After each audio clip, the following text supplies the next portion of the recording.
இந்த நாள் தியானத்துக்காக நாம் எடுத்துக் கொள்ளலாம். ரோமர் புஸ்தகம் 7வது அதிகாரம் 18வது வசனத்தை நாம் வாசித்து தியானத்துக்கு நேராக கடந்து செல்லலாம். அது எப்படி எனில் என்னிடத்தில் அதாவது என் மாமிசத்தில் நன்மை வாசமாய் இருக்கிறது இல்லை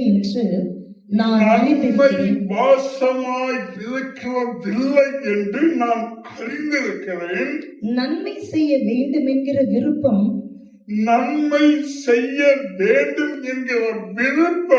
என்னிடத்தில் இருக்கிறது. நன்மை செய்வதோ என்னிடத்தில் இல்லை. ஹல்லேலூயா.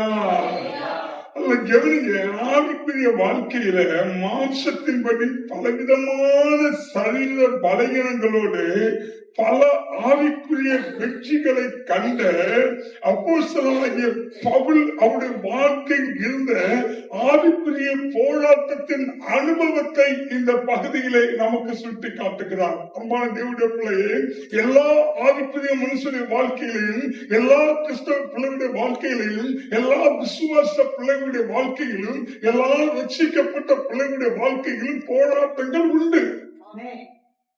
அங்கு அவனுடைய வாழ்க்கையிலே அவன் அநேக சரீர பலகீனம் உள்ளவன். அவனை குறித்து அநேக ஊழியக்காரர்கள் அநேக பலகீனங்களை சுட்டி காட்டுகிறார்கள். ஆனாலும் அவன் ஆவிக்குரிய வாழ்க்கையிலே பல வெற்றிகளை கண்டவன், பல சாதனைகளை புரிந்தவன். அந்த பவுலடிகளால் சொல்கிறான், நான் விரும்புகிறதை செய்யாதபடிக்கு நான் விரும்பாததை செய்கிறேன். ஹல்லேலூயா. அப்படி ஒரு போராட்டம் அவருடைய வாழ்க்கையில் இருக்கிறது. ஹல்லேலூயா. அவர் என்ன சொல்றாருன்னா, என்னுடைய மாமிச சர்வத்திலே நன்மையானது ஒன்றும் வாசமாய் இருக்கவில்லை என்பதை நான் அறிந்திருக்கிறேன். எனக்கு நன்றாக தெரிகிறது. ஆனாலும் ஆவியின்படி நன்மை செய்ய வேண்டும் என்கிற விருப்பம் என்னிடத்திலே இருக்கிறது. ஆனாலும் விரும்புகிற நன்மை என்னால செய்ய முடியல. அநேக நம்ம நினைக்கிறோம் நன்மை செய்யணும்னு, விரும்புகிற நன்மை என்ன செய்ய முடியல, செய்ய முடியல. இந்த போராட்டம் பவுலுக்குள்ளாக இருந்ததுக்கு பாருங்களேன். எவ்வளவோ வெற்றிகளை, ஆவிக்குரிய வெற்றிகளை பார்த்த இந்த பவுலுடைய வாழ்க்கையிலையும் நன்மை செய்யணும்னு விரும்புகிறாரு, ஆசைப்படுகிறாரு, வாசிக்கிறாரு. ஆனா என்ன செய்ய முடியலையா? ஹல்லேலூயா. பாருங்க, நன்மை செய்ய வேண்டும் என்று விரும்புகிற ஆவிக்குரிய தேவ பிள்ளைகளுடைய வாழ்க்கையில போராட்டங்கள் உண்டு. பக்கத்துல சொல்லுங்க, நன்மை செய்ய வேண்டும் என்று விரும்புகிற ரட்சிக்கப்பட்ட ஆவிக்குரிய பிள்ளைகளுடைய வாழ்க்கையில போராட்டங்கள் உண்டு. ஹல்லேலூயா. ரட்சிக்கப்பட்ட கிறிஸ்தவனாய் வாழ்ந்து கொண்டிருக்கின்ற அநேகருக்குள்ளாக இந்த நன்மையான காரியங்களை செய்ய வேண்டும் என்பதை குறித்த ஆசை, தாகம், விருப்பங்கள் இருந்து கொண்டுதான் இருக்குது. ஆனா என்ன செய்ய முடியல. இத பவுல் அருமையாய் சொல்லுகிறார். இந்த விருப்பம் எனக்குள்ள இருக்குது, இந்த ஆசை எனக்குள்ள இருக்குது. ஆனா என்னால என்ன செய்ய முடியலா? நான் விரும்புகிறபடி நன்மையை என்னால செய்ய முடியல. அங்க நமக்கு அநேகருக்கு பாவத்தின் மேல வெற்றி பெற வேண்டும், பரிசுத்தமாய் வாழ வேண்டும், எப்படியாவது தேவனுக்கு சாட்சியாய் வாழ வேண்டும், மட்டுமல்ல அவளுக்காக ஏதாவது செய்ய வேண்டும், அவருடைய சுவிசேஷத்தை சொல்ல வேண்டும், அவளுக்காக சாட்சியாக வாழ்வது மட்டுமல்ல அவளுக்காக ஏதாவது செய்ய வேண்டும் என்று பலவிதமான தாகங்கள் நமக்குள்ளாக இருக்குது. மட்டுமல்ல, ஜனங்களுக்கு, மக்களுக்கு ஏதாவது நன்மை செய்யணும், வேலைக்கு வேதத்தை வாசிக்கணும், நான் நல்லா ஜெபிக்கிறவனா இருக்கணும், நான் அநேகருக்கு முன்மாதிரியா இருக்கணும், என் நிமித்தமாய் கிறிஸ்தவ நாமம் மகிமைப்படணும் அப்படிங்கிற ஆசையும் தாகமும் விருப்பமும் நமக்குள்ளால என்னதான் செய்யுது இருக்குது. ஆசை இல்லாம நான் ஆவிக்குரிய வாழ்க்கை வாழ்றேன்னு யாராவது சொல்ல முடியுமா? எல்லாருக்குள்ள இருக்குது. நல்லா கவனிங்க.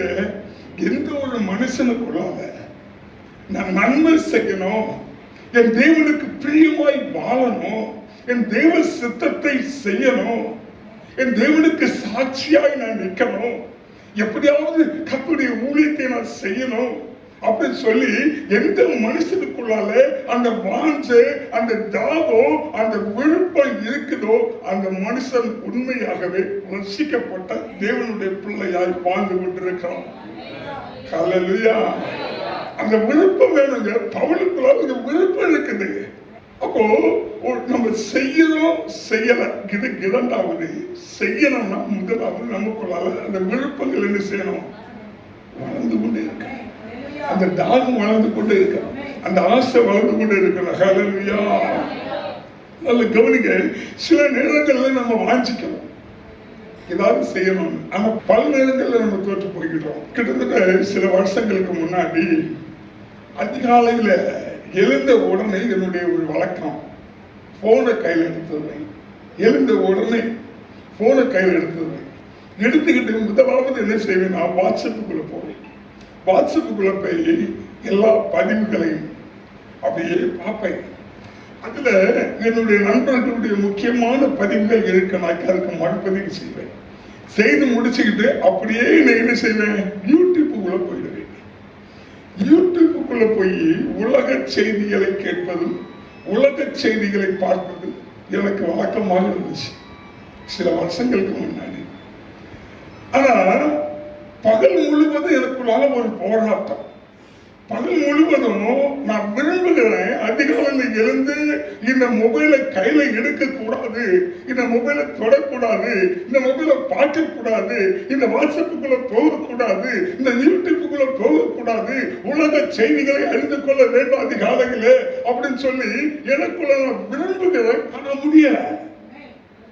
பகல் முழுவதும் போராடுகிறேன். நான் ஒரு முடிவு எடுக்கிறேன், அடுத்த நாள் காலையில இதை தொடக்கூடாதுன்னு முடிவு எடுக்கிறேன். ஆனா அடுத்த நாள் காலையில நான் விரும்பாத அதையே செய்கிறேன். ஹல்லேலூயா.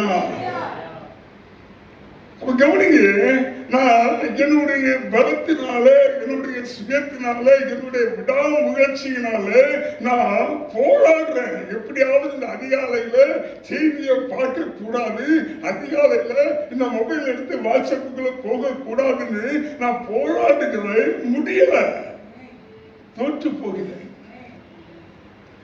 ஆனா நாட்கள் போக போக போக முடியலைங்கும் போது ஒரு முடிவு எடுத்தேன், என்னால முடியாது, ஆனால் என்னை அழைத்தவரால முடியும். என்னால என்னுடைய சுயபலத்தால, என்னுடைய மாம்ச பலத்தால, என்னுடைய விடாமுயற்சியால நான் செய்யணும்னு நினைக்கிறத, நான் செய்யணும்னு விரும்புகிறத என்னால செய்ய முடியல. ஆனா என்ன அழைத்தவரால என்னை கொண்டு செய்ய முடியும். ஆவியானவருடைய உதவியை தேடினேன், ஆவியானவருடைய சமூகத்துல வச்சேன். 100% எனக்கு விடுதலை கொடுத்தாருங்க. இப்ப நான் வீட்டுக்குள்ள இருந்தேன்னா, வீட்டுல இருக்கும்போது தெரியும், மொபைல் எங்கேயோ கிடக்கும், நான் எங்கேயோ இருப்பேன். கவனிங்க, நான் செய்வது தவறு என்று எனக்கு தெரிந்துச்சு, அதை மாற்றிக்கொள்ள வேண்டும் என்று தேவனுக்கு பிரியமானதை செய்யணும், தேவனுக்கு சித்தமானதை செய்யணும் அப்படின்னு சொல்லி என் இருதயத்துக்குள்ள விருப்பம் இருந்துச்சு, ஆசை இருந்துச்சு, வாஞ்சை இருந்துச்சு. ஆனால் செய்ய முடியல. எப்ப அந்த ஆவியானவர் எனக்கு ஒத்தாசை செய்தாரோ, எப்ப ஆவியானவர் எனக்கு உதவி செய்தாரோ, எப்ப ஆவியானவரை என்னுடைய வாழ்க்கையில என்னால செய்ய முடியாதது, என்னால சாதிக்க முடியாத எதெல்லாம் தோற்று போடணும், அந்த காரியத்தில் எல்லாம் ஆவியானவரை உதவிக்கு அழைத்தேனோ, அந்த காரியங்கள் எல்லாவற்றிலும் எனக்கு 100% வெற்றி. ஹல்லேலூயா.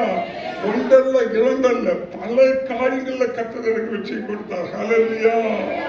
அதனால பாருங்க, நம்முடைய சொந்த முயற்சியில வெற்றி பெற முடியாது. நன்மை செய்ய முடியாது, நல்லவனாய் வாழ முடியாது, பரிசுத்தமாய் வாழ முடியாது.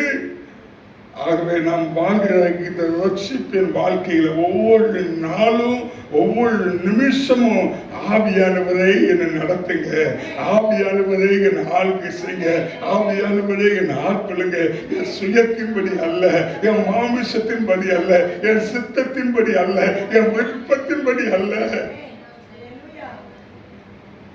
உங்க தேவ திட்டத்தின்படி. எந்தெந்த தேவ பிள்ளை தங்களை அர்ப்பணிக்கிறானோ அந்த தேவ பிள்ளையுடைய வாழ்க்கையில தேவன் மகிமையான காரியங்களை செய்ய அவனை கொண்டு அவன் விரும்புகிறபடி பெரிய காரியங்களை செய்ய அவன் வல்லமை உள்ளவராக இருக்கிறார். ஹல்லேலூயா. ஆகவே யோவான் புஸ்தகம் 14வது அதிகாரத்துல 16வது வசனம் வாசிக்கும் போது அருமையாக எழுதப்பட்டிருக்கிறது பாருங்க. யோவான் 14:16. நான் பிதாவை வேண்டிக் கொள்ளுவேன், நான் பிதாவை வேண்டிக் கொள்ளுவேன், அப்பொழுது என்றென்றைக்கும் உங்களுடனே கூட இருக்கும் படிக்கு, அப்பொழுது என்றென்றைக்கும் உங்களுடனே கூட இருக்கும்படிக்கு சத்திய ஆவியாகிய வேறொரு தேற்றரவாளனை. நல்ல கவனிக்கணும்.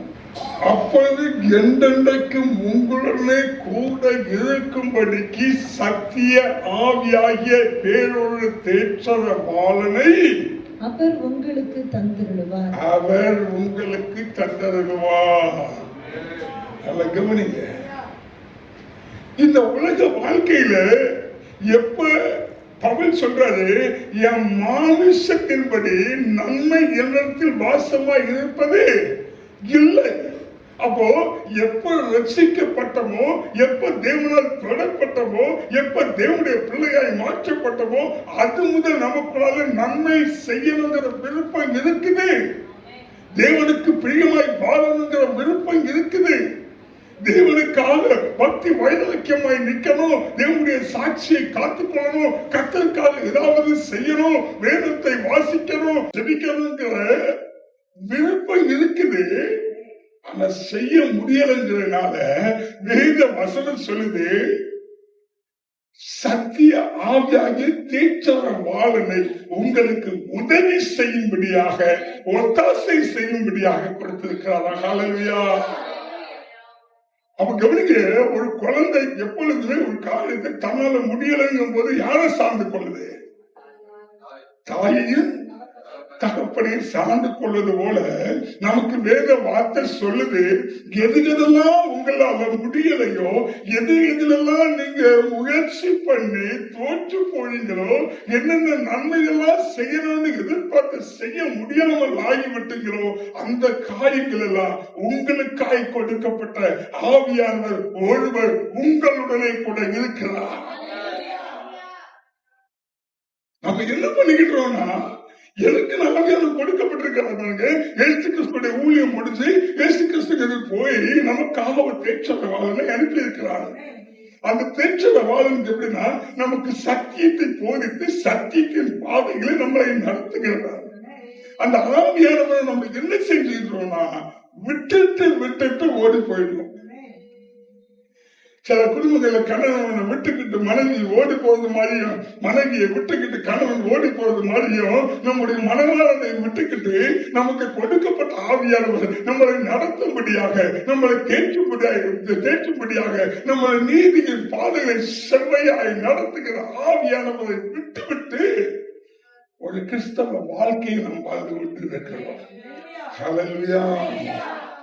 கேளுங்க, என்னால் இந்த காரியத்துல ஜெயிக்க முடியல, இந்த காரியத்துல என்னால வெற்றி அடைய முடியல, நான் இந்த காரியத்தை செய்யக்கூடாதுன்னு விரும்புகிறேன், நான் நன்மை செய்யணும்னு விரும்புகிறேன், தீமை செய்யக்கூடாது, தவறு செய்யக்கூடாது நான் விரும்புகிறேன்.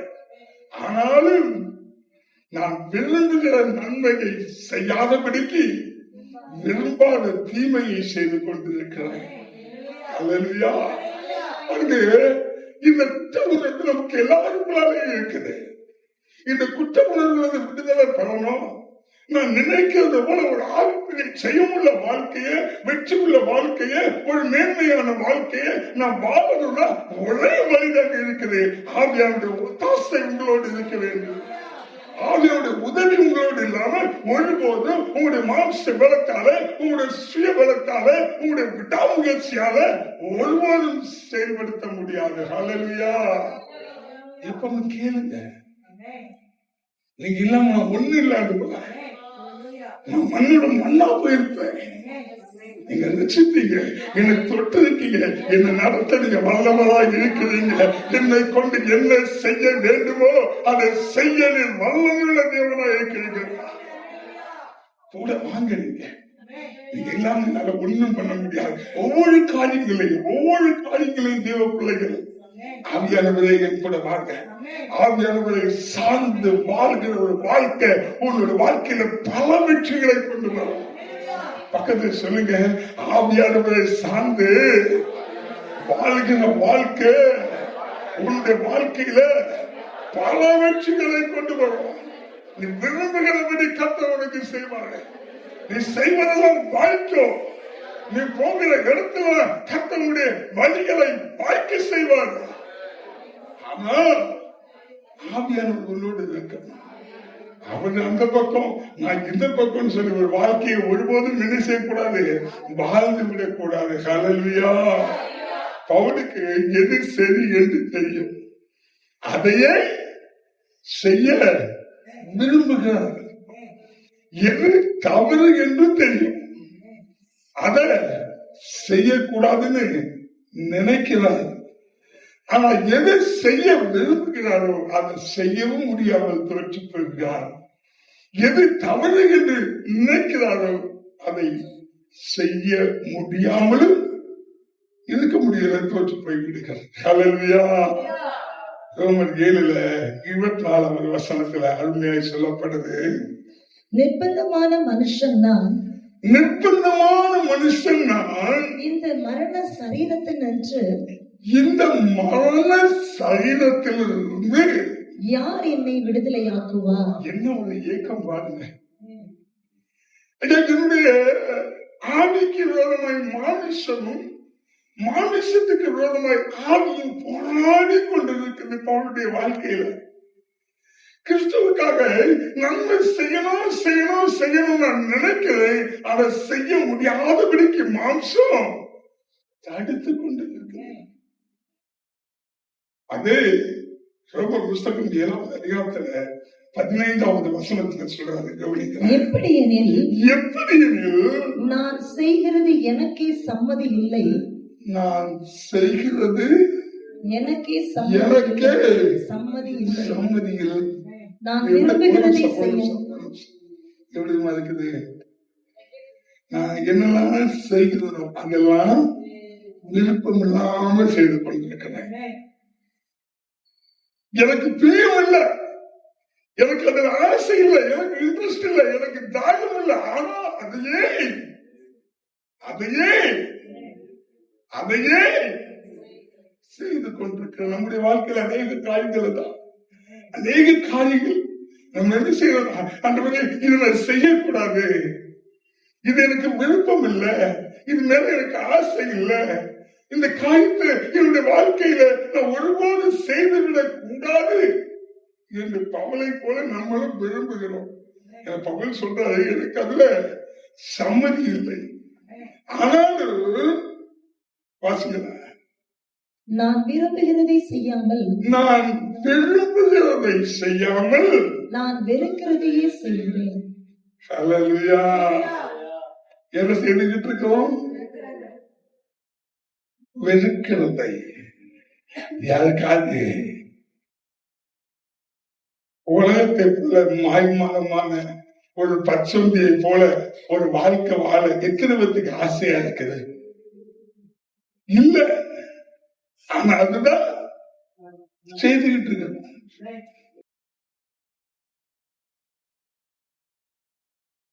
இந்த பாவ சர்வத்திலிருந்து யார் என்னை விடுவிப்பா? ஹல்லேலூயா. நமக்குள்ள அநேகருக்கு ஆசை, பேஸ்புக்கு பக்கம் போகக்கூடாது அப்படிங்கிறத நினைக்கிறோம், விரும்புறோம். ஆனா என்னதான் செய்யறோம்? பேஸ்புக்கே தான் மாட்டிக்கிட்டு இருக்கிறோம், தோற்று போய் விடுகிறோம், முடியல. இன்ஸ்டாவை ஓபன் பண்ணவே கூடாதுன்னு நினைக்கிறோம் அநேக நேரங்கள்ல. ஆனா என்னதான் செய்யறோம்? இன்ஸ்டாவையே ஓபன் பண்ணி பார்த்துக்கிட்டு இருக்கிறோம். முடிவெடுக்கிறோம் இதை செய்யக்கூடாது நினைக்கிறோம், விரும்புறோம், ஆனா முடியல, தோற்று போய் விடுகிறோம். அல்லேலூயா. மட்டுமில்ல, சாட்சி பார்க்க கூடாதுன்னு தான் நினைக்கிறோம். கொஞ்ச நேரம் பார்த்த என்ன ஆகுது? தலை வலிக்குது. அப்ப என்ன முடிவு பண்றோம்? இனி சாட்சி பார்க்க கூடாது. சாட்சி பார்க்கிற நேரத்தில் கொஞ்ச நேரம் பைபிள் படிக்கணும். இதை விரும்புதா? இந்த விருப்பம் இல்லை அப்படின்னா நீ ஆவிக்குரிய வாழ்க்கையில சோழ போயிட்டான்னு அர்த்தம். நீ ரட்சிக்கப்படலைன்னு அர்த்தம். நீ தேவனுடைய பிள்ளையா இல்லைன்னு அர்த்தம். கொஞ்சம் கூட உணர்வு இல்லாதபடிக்கு ஒரு மாம்ச வாழ்க்கையை வாழ்ந்து கொண்டிருக்கிறேன்னு அர்த்தம்.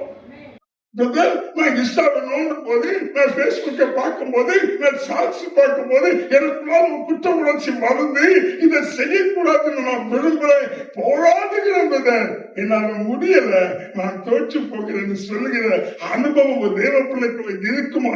இருந்தால் நீங்கள் ஆவியானவரை நோக்கி பாருங்க. ஆவியானவர் உங்களுக்கு ஒத்தாசை செய்வார். 100% விடுதலைங்க. 100% கவனிக்க.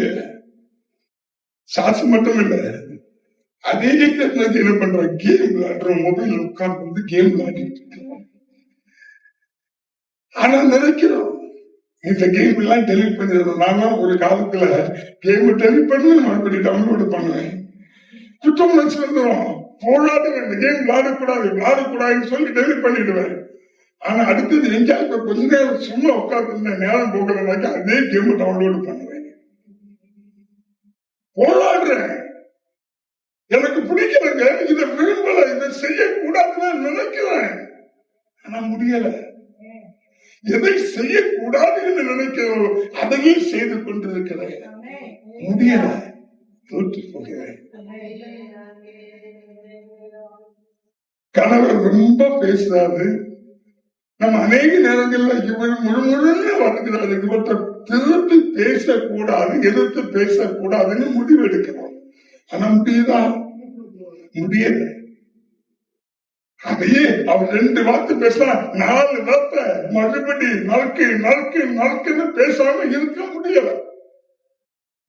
விரும்புறேங்க, பேசக்கூடாதுன்னு விரும்புறேன், நினைக்கிறேன், ஆனா முடியல, தோற்று போகிறேன். மனைவி கிட்ட சண்டை போடக்கூடாதுன்னு நினைக்கிறோம். அது வருகிற வரத்துக்கு, அது கொடுக்கிற குடைச்சலுக்கு சண்டை போடாம இருக்க முடியல. பாருங்க, அநேக காரியங்கள் தேவனுக்கு பிரியமாய் வாழணும், தேவனுக்கு சுத்தமானபடி வாழணும், சாட்சியை காலம் காத்துக்கொள்ளணும்னு சொல்லி விரும்புகிறோம், முடிவு செய்கிறோம், முயற்சி பண்ணுகிறோம், அதுக்காக பிரயாசப்படுகிறோம், அதுக்காக ஆசைப்படுகிறோம், ஆனா முடியல, தோற்று போய்விடுகிறோம். அதான் இப்படி ஒரு தேவப்பிள்ளை தன்னுடைய வாழ்க்கையில பவுல் சொல்றாரு, என் மாம்சத்தில் நன்மை வாசமாய் இருக்கவில்லை என்று நான் அறிந்திருக்கிறேன், நன்மை செய்ய வேண்டும் என்கிற விருப்பம் என்னிடத்தில் இருக்கிறது, நன்மை செய்வதோ என்னிடத்தில் இல்லை. எப்படியாவது அதிகாலையில் 5 மணிக்கு எழுந்து ஜெபிக்கணும். எத்தனை பேர் விரும்புறீங்க? விரும்புறோம்ல, ஆசைப்படுறோம்ல, ஏங்குறோம்ல, பிடிக்கிறோம்ல. இதுதான் பவுல் சொல்றாரு, உன்னுடைய ஆவிக்குரிய போராட்டம். இந்த போராட்டம் உனக்குள்ள இல்லைன்னா நீ கிறிஸ்தவன் இல்ல, நீ ரட்சிக்கப்பட்டதுல அர்த்தம் இல்லை, நீ ஜெயிச்சுட்டியாங்கிறத கேட்க வரல, இந்த போராட்டம் உனக்குள்ள இருக்குதான்னு கேட்கிறாரு.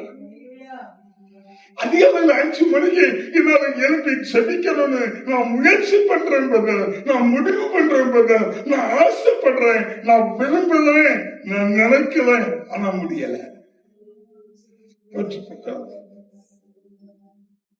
பக்கத்துல கேளுங்க, ஆசை இருக்கா? அதிகாலையில் செபிக்கிற ஆசை இருக்கா? ஆனா முடியுதா? இன்னும் கொஞ்சம் இன்னும் இந்த வாலிப பிள்ளைகளை காலையில போய் எழுப்புங்க. நைட்டு 10-10:30 மணிக்கு தூங்குவாங்க. காலையில 6 மணிக்கு எழுப்புங்க. 5 நிமிஷம் எங்கிருந்து படிச்சாங்கன்னு தெரியாது. சில பிள்ளைங்க 3 நிமிஷம். எப்பா 6 மணி நேரம் 7 மணி நேரம் தூங்கிருக்கப்பா, 2 நிமிஷம் நீ தூங்குறதுல 3 நிமிஷம் தூங்குறதுல என்னத்தை சாதிச்சுட போறோம்னா தெரியல. அடுத்த நாள் காலையில ஐயோ அப்பா 5 மணிக்கு என்னை எழுப்பி இருக்கலாமே, 5 மணிக்கு எழுப்புனா என்ன 3 நிமிஷம், என்ன 5 நிமிஷம். விரும்புறோம், நினைக்கிறோம், ஆனா முடியல, தோற்று போகிறோம். நேரம் கிடைக்கும் போதெல்லாம் வேதத்தை எடுத்து வாசிக்கிறோம். யார்கிட்ட அந்த தாகம் இல்லை, யாருக்கிட்ட அந்த வாஞ்சை இல்லை, யாருக்கிட்ட அந்த விருப்பம் இல்லை. வேதத்தை வாசித்தாங்க ஒரு ஆவிக்குரிய பிள்ளையுடைய வாழ்க்கையில, ஒரு கிறிஸ்துவனுடைய வாழ்க்கையில, ஒரு ரட்சிக்கப்பட்டவருடைய வாழ்க்கையில செழிப்பு. வேதத்தை வாசிக்காதவருடைய வாழ்க்கையில ஒருபோதும் விடியல் இல்லை. அவன் வாழ்க்கை இருளடைந்து விடும். அவன் வாழ்க்கை ஒருபோதும் வெளிச்சத்தை காண முடியாது. எந்த ஒரு மனுஷன் வேதத்தை வாசிக்காம இருக்கிறாரோ அவன் வாழ்க்கை இருளடைந்து போயிருக்குது. அவன் அடிமைக்கிறதுக்குள்ள இருக்கிறான். பல விதமான பாவ கிரியைகளுக்குள்ளால சிக்கிக் கொண்டிருக்கிறான். அவன் ரட்சிக்கப்பட்ட ஒரு பிள்ளைக்குள்ளால, ஒரு தேவ பிள்ளைக்குள்ளால எதை விரும்புகிறோம்? வேதத்தை வாசிக்கணும். ஒரு நாளைக்கு 10 அதிகாரம் வாசிக்கணும். எத்தனை பேர் முடிவு பண்றோம்? ஒரு நாளைக்கு 5 அதிகாரம் வாசிக்கணும். எத்தனை பேர் முடிவு பண்றோம்? எத்தனை பேர் விரும்புறோம்? எத்தனை பேர் நினைக்கிறோம்? எத்தனை பேர் ஆசைப்படுறோம்? எத்தனை பேர் வாசிக்கிறோம்? எத்தனை பேர் அதுக்காக துடிக்கிறோம்? முடியுதா? தோற்று போய் விடுகிறோம், தோற்று போய் விடுகிறோம். முடியல. ஏன்? எல்லாமே என்னுடைய சுய முயற்சி, எல்லாமே என்னுடைய மாமிச முயற்சி, எல்லாமே என்னுடைய விடாமுயற்சி. பக்கத்துல சொல்லுங்க, உங்க சுய முயற்சி தோற்று போய்விடும். உங்க மாமிச முயற்சி தோற்று போய்விடும். உங்க விடாமுயற்சி தோற்று போய்விடும். எப்பொழுது ஆவியானவரை கூப்பிடுகிறீர்களோ அப்பொழுது நீங்கள் விரும்புகிறதை செய்வீர்கள்.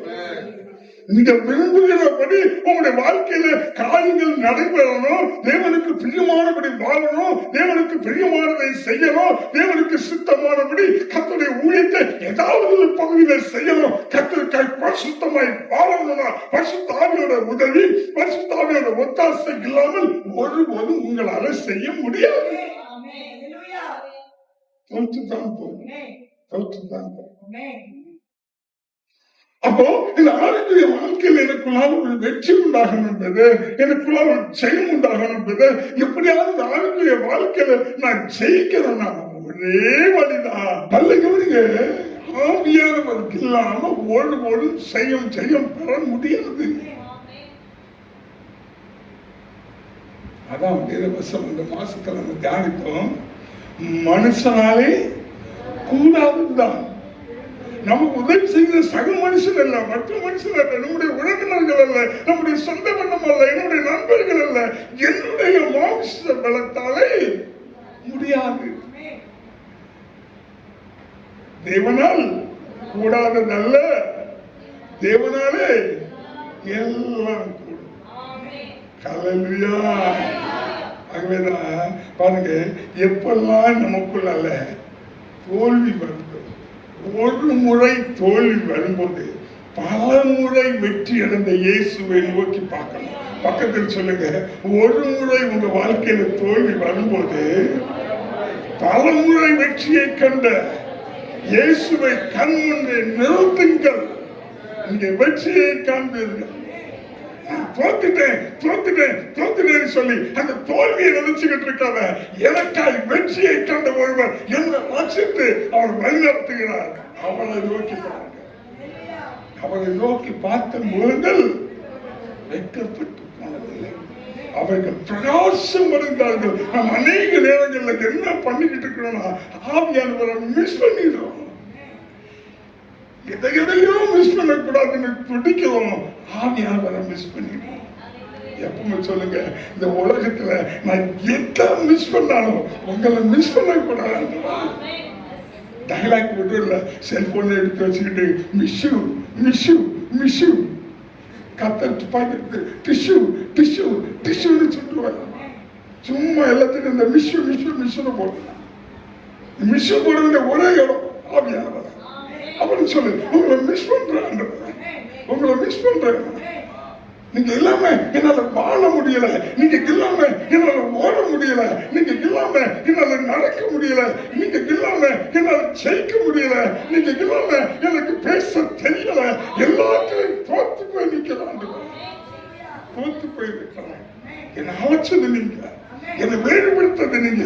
உங்களை விட்டுட்டு நான் ஓடி போடாத போய் விடாத படிக்கு எப்பொழுதும் உங்களை பிடிச்சுக்கிட்டே நடக்க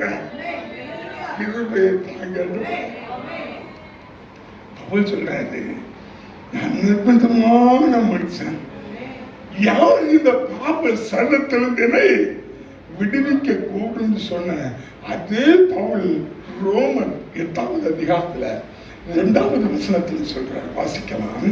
கிறிஸ்து இயேசுவினாலே, கிறிஸ்து இயேசுவினாலே ஜீவனுடைய ஆவியின் பிரமாணம், நல்ல கவனிங்க, ஜீவனுடைய ஆவியின் பிரமாணம் என்னை பாவம் மரணம் என்பவைகளின் பிரமாணங்கள் என்று. நல்ல கவனிங்க, என்னை பாவம் மரணம் என்பவைகளின் பிரமாணத்திலிருந்து விடுதலையாக்கிற்று. ஹல்லேலூயா. 7வது அதிகாரம் ஒரு தோல்வியின் அதிகாரம், ஒரு மாம்சத்தின் அதிகாரம், மாம்ச பலகீனத்தின் அதிகாரம் 7வது அதிகாரம். ஆனா 8வது அதிகாரம் ஆவியின் வெற்றியின் அதிகாரம். 7வது அதிகாரத்துல சொல்றாரு, மாம்சத்தின்படி நான் போராடி கொண்டிருக்கிறேன், இந்த பாவ சர்வத்திலிருந்து யார் என்னை விடுவிப்பான். ஆனா 8வது அதிகாரத்துல சொல்றாரு பாருங்க, இந்த மரண சர்வத்திலிருந்து, இந்த பாவத்திலிருந்து என்னை அவர் விடுவிக்கிறவராக இருக்கிறார். ஹல்லேலூயா, ஹல்லேலூயா. நல்ல கவனிங்க, முடிக்க போறேன். பேதுருடைய வாழ்க்கை மட்டும் சற்று உங்களுக்கு சொல்லி கொடுத்து நான் முடிக்கிறேன். நல்ல கவனிங்க. பேதுருடைய வாழ்க்கையை பார்த்தீங்கன்னா, இயேசு கிறிஸ்துவோடு கூட நடக்கிறான், ஆனா சுயபலன். எப்ப பார்த்தாலும் என்ன வந்தாலும் பார்த்துக்கலாம். ஆண்டு சொல்றாரு, நேரம் வளர்ந்துப்பா, எல்லாரும் என்னை விட்டு ஓடி போயிடுவாங்க அப்படிங்கும் போது இவர் சொல்றாரு. மத்தேயு புஸ்தகம் 26வது அதிகாரத்துல 33வது வசனத்தை வாசிக்கும் போது, பேதுரு அவருக்கு பிரதியுத்தரமாக உமது நிமித்தம் எல்லாரும் இடரல் அடைந்தாலும் நான் ஒரு காலம் இடரல் அடையேன்.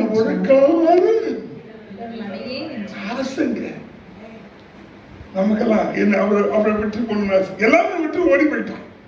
அவர் என்ன சொல்றாருன்னா, நான் ஒரு காலம் இடரல் மாட்டேன், எல்லாரும் உங்களை விட்டு ஓடி போயிட்டாலும் நான் என்ன செய்ய மாட்டேன், உண்மை விட்டு ஓடி போக மாட்டேன். ஆண்டு சொல்றாரு, விடிய முன்னாடி சேவலுக்கும் முன்னாடி நீ என்னை 3 தரம் மறுதலிப்பாயின்னு சொல்ற. அதுக்கு நான் பதில் சொல்றேன் பாருங்க. 35வது வசனத்தை வாசிக்கலாம். மத்தேயு 26:35. அதற்கு பேதுரு நான் உம்மோடே மரிக்க வேண்டியதா இருந்தாலும், நான் உம்மோடு மறிக்க வேண்டியதாய் இருந்தாலும் உம்மை மறுதலிக்க மாட்டேன். இன்னைக்கு நம்ம எல்லாரும் பலவேசம். பேதுரு நல்ல தேவ மனுஷனா இல்லையா? அவனுக்குள்ள வாஞ்சை இருக்கா இல்லையா? தியாகம் இருக்கா இல்லையா? ஆசை இருக்கா இல்லையா? ஏக்கம் இருக்கா இல்லையா?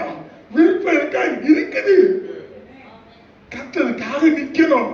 ஆனா மாமிசம் வரும், மாமிசக்கிரிய, சுயபலன், விடாமுயற்சி.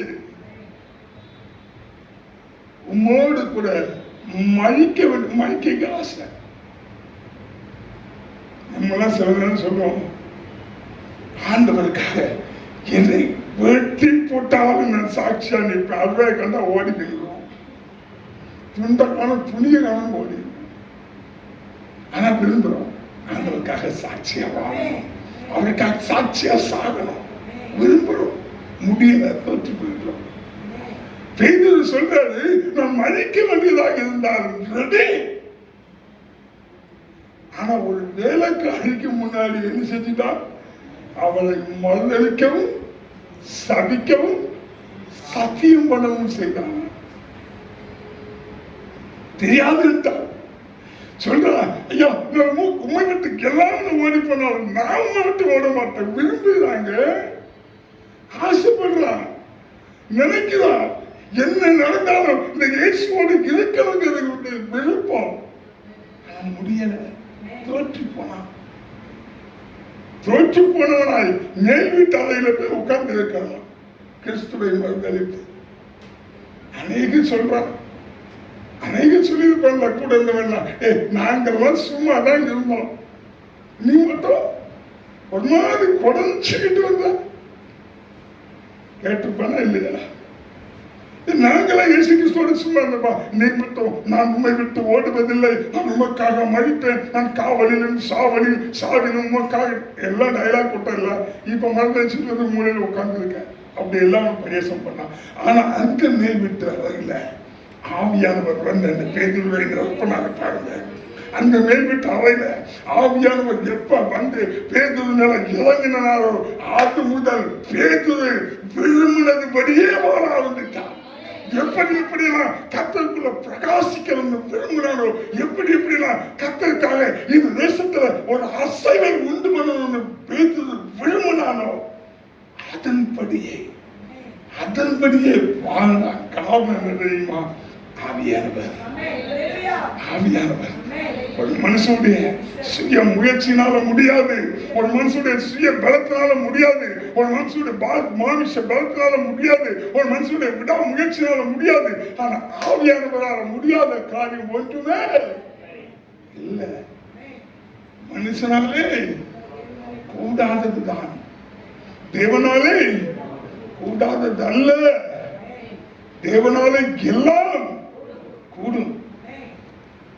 அப்ப தேவ பிள்ளைகள் ஆகிய நம்ம ஒவ்வொரு நிமிஷமும் என்ன நினைக்கணும்? என் வாழ்க்கையை சீரமைக்க, என் வாழ்க்கையை செவ்வைப்படுத்த, என் வாழ்க்கையை நலமானபடி நடத்த, என் வாழ்க்கையில நறுமணங்களை கொண்டு வர, என் வாழ்க்கையை சாட்சியாய் மாற்ற உமக்கு விரும்புகிறபடி நான் வாழ, வேதத்தை வாசிக்க, ஜெபிக்க, மற்றவர்களுக்கு நன்மை செய்ய என்னால முடியாது. நான் தோற்று போய் விடுவேன். ஆவியானவரே வாங்கி சொல்லி எந்தெந்த தேவப்புல உங்களை ஆவியானவருக்கு அர்ப்பணிக்கிறீங்களோ, ஒன்று மேல ஆவியானவர் வருவாருங்க. நீங்க எதை தேவனுக்காய் செய்யணும்னு விரும்புறீங்களோ அதையெல்லாம் செய்வீங்க. என்ன அடிமைத்தனத்துல சிக்கி இருக்கீங்களோ அதுல இருந்து விடுதலை பெறணும். உங்க இதயம் விரும்புமா இருந்தா விடுதலை பெறுவீர்கள்.